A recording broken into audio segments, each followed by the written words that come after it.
Subscribe কৰক Akhol the Assamese Kitchen channel to bell icon to press কৰক latest video notification পোন প্ৰথমে পাবলৈ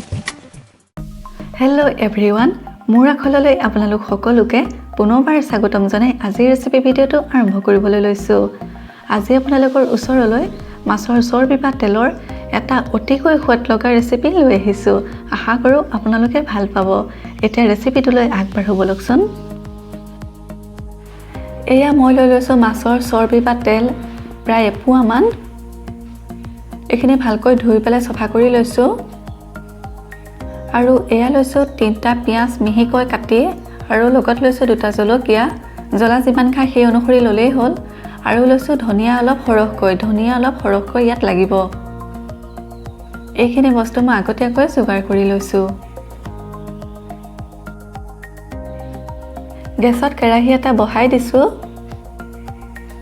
আৰু কেৰাহীটো গৰম হোৱাত দিম মিঠাতেল ইমানখিনি ললেই হ'ব ইয়াতকৈ বেছি দৰকাৰ নাই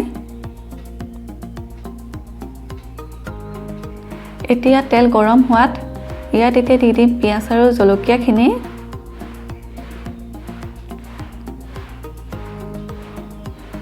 ইয়াত তিনটা পিয়াজ লৈছো অলপ মিডিয়াম সাইজৰ পিয়াজ আৰু জলকীয়া একেলগে দি দিছো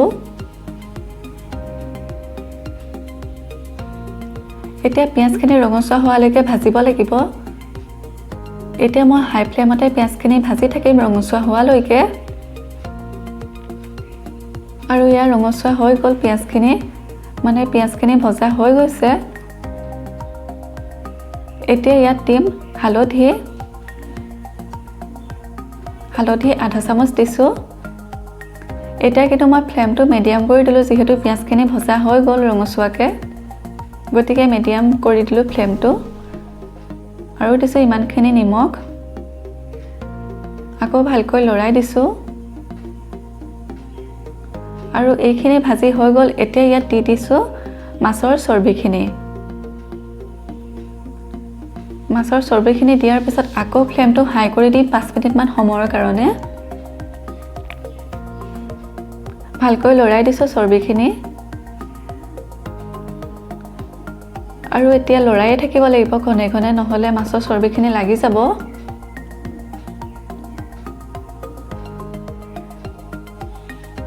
হাই ফ্লেমত এতিয়া ভাজি থাকিম এনেদৰে আৰু চৰ্বিখিনি অলপ ভাঙি দিম যেহেতু ডাঙৰ হৈ আছে গতিকে অলপ গুড়া হৈ যোৱাকে ভাঙি পেলাই ভাজি থাকিম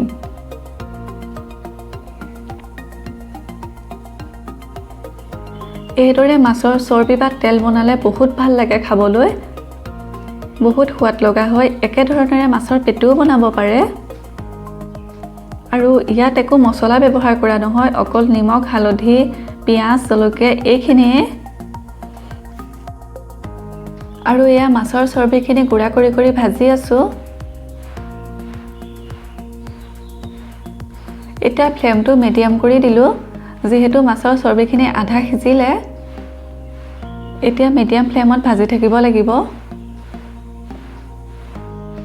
জ্বলা বেছিকৈ খালে বেছিকৈ দিব পাৰে জলকীয়া তেতিয়াতো আৰু বেছি টেষ্টটো আহিব কিন্তু আমাৰ ঘৰত জ্বলা খোৱা মানুহ বেছি নাই সেই কাৰণে মই জ্বলাটো অলপ কমাই দিছো আৰু ইয়া ধুনীয়াকৈ গুড়া হৈ গ'ল মাছৰ চৰ্বিখিনি আৰু এয়া প্ৰায় 80% সিজি গ'ল মাছৰ চৰ্বিখিনি এতিয়া ইয়াত দিব লাগিব ধনিয়াখিনি মই সৰুকৈ কাটি পেলাই দি দিছো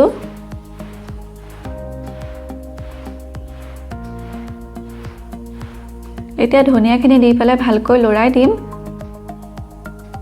এয়া প্ৰায় হৈছেহি আৰু ধনিয়াখিনি সিজিবলৈ খালি ৰখিব লাগিব অকমান সময় ধনিয়াখিনি ভালকৈ মিলাই লৰাই দিছো আৰু এয়া ধনিয়াখিনিও ধুনীয়াকৈ সিজি গ'ল আৰু মাছৰ চৰ্বিখিনিও সম্পূৰ্ণকৈ ভজা হৈ গ'ল এয়া ৰেডি হৈ গৈছে প্ৰায় আৰু 1 মিনিট মান সময় ৰাখিলেই নমাব পৰা যাব